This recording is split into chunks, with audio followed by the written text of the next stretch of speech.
आइए आज एक बहुत ही दिलचस्प दुनिया में चलते हैं, मार्कस ऑरेलियस के मेडिटेशंस की दुनिया में। जी। हमारे पास स्रोत के तौर पर इस रोमन सम्राट की उनकी पर्सनल डायरी के कुछ हिस्से हैं। हाँ, और कमाल की बात यह है कि उन्होंने ये किसी को पढ़ाने के लिए नहीं लिखा था। बिल्कुल, ये तो उनके अपने नोट्स थे, खुद के लिए, अपने विचारों को समझने और स्टोइक दर्शन, उस फिलॉसफी के हिसाब से जीने का एक तरीका। सही कहा।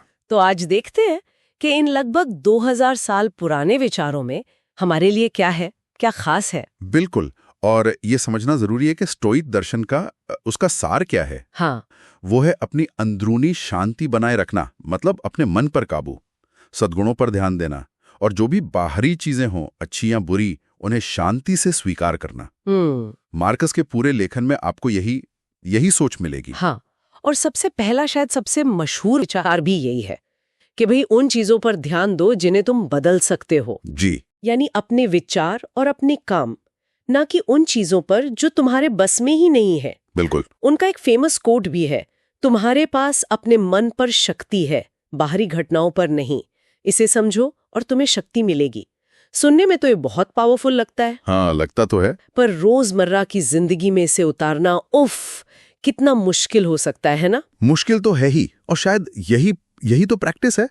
स्टोइक्स ऐसे इनर सिटाडेल कहते हैं। इनर सिटाडेल मतलब? हाँ, मतलब आंतरिक गढ़, मन की वो जगह, वो किला जहां बाहर की उथल पुथल का असर ना हो। अच्छा। ये सिर्फ शांत समय के लिए फिलॉसफी नहीं है, ये तो मुश्किलों के बीच तर्क संगत और शांत बने रहने की कला है। सोचिए, एक सम्राट, हाँ, जो शायद युद्ध, महामारी, राजनीतिक साजिशों से घिरा हो, उसके लिए कितना जरूरी रहा होगा। सही बात है। और आज के जमाने में देखें तो तनाव और अनिश्चितता से जूझ रहे लोगों के लिए ये मानसिक मजबूती का एक बहुत बड़ा स्रोत बन सकता है। हाँ, ये वाकई सोचने वाली बात है।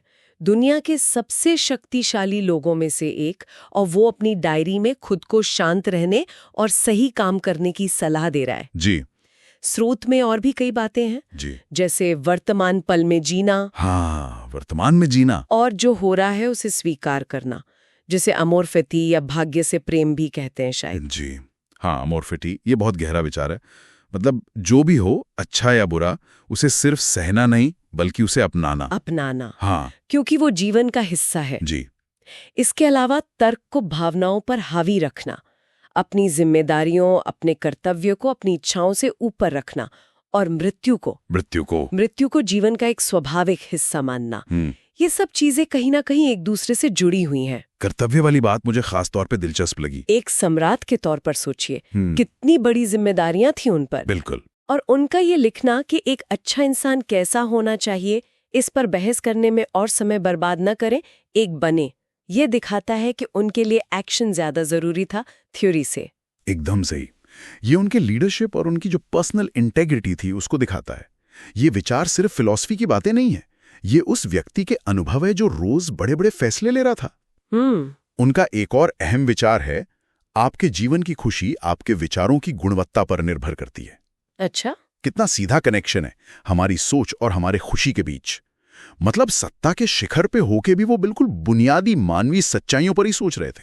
स्रोत की समीक्षा में ये भी लिखा है कि ये विचार कालातीत है, मतलब टाइमलेस है, पढ़ने में आसान भी है।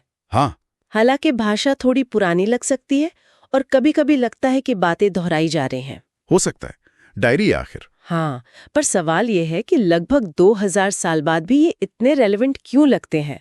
क्या इंसान इतना बदला नहीं है? देखिए, बाहरी परिस्थितियां तो बहुत बदल गई हैं, तकनीक बदल गई, समाज बदल गया। हाँ, वो तो है। लेकिन इंसान की जो बुनियादी जरूरतें हैं, जो संघर्ष हैं, जैसे जीवन में अर्थ की तलाश, मुश्किलों का सामना करने की हिम्मत, मन की शांति, एक अच्छा सद्गुणी जीवन जीना, हाँ, ये तो वही है। मार्कस के विचार इसलिए आज भी टिके हुए हैं क्योंकि वो इन्हीं यूनिवर्सल संघर्षों को संबोधित करते हैं। और जैसा आपने कहा, क्योंकि ये किसी दार्शनिक के सिद्धांत नहीं बल्कि एक प्रैक्टिशनर, एक अभ्यास करने वाले के नोट्स है जो खुद इन चीजों से गुजर रहा था। ये असल जिंदगी का दर्शन है। तो सार, निचोड़ यही निकलता है कि अपनी अंदरूनी दुनिया, अपने विचारों, अपनी प्रतिक्रियाओं, अपने कामों पर ध्यान केंद्रित करके ही हम मुश्किलों का सामना करने की ताकत और एक बेहतर जीवन पा सकते हैं। जी हाँ, बाहरी दुनिया को बदलने की कोशिश करने से ज्यादा जरूरी है खुद पर काम करना। बिल्कुल। और अंत में एक सोचने लायक बात छोड़ जाते हैं। बताइए। जैसा कि स्रोत में बताया गया, मार्कस ने ये सब सिर्फ अपने लिए लिखा था, किसी ऑडियंस को ध्यान में रखकर नहीं। हाँ, ये बात तो है। तो जब कोई सिर्फ अपने लिए लिखता है, बिना किसी बाहरी प्रशंसा या आलोचना की परवाह किए, तो क्या इससे उसके विचारों की ईमानदारी और गहराई पे कोई फर्क पड़ता है? मतलब आत्मचिंतन की जो प्रकृति है वो कैसे बदल जाती है जब दर्शक सिर्फ आप खुद हो?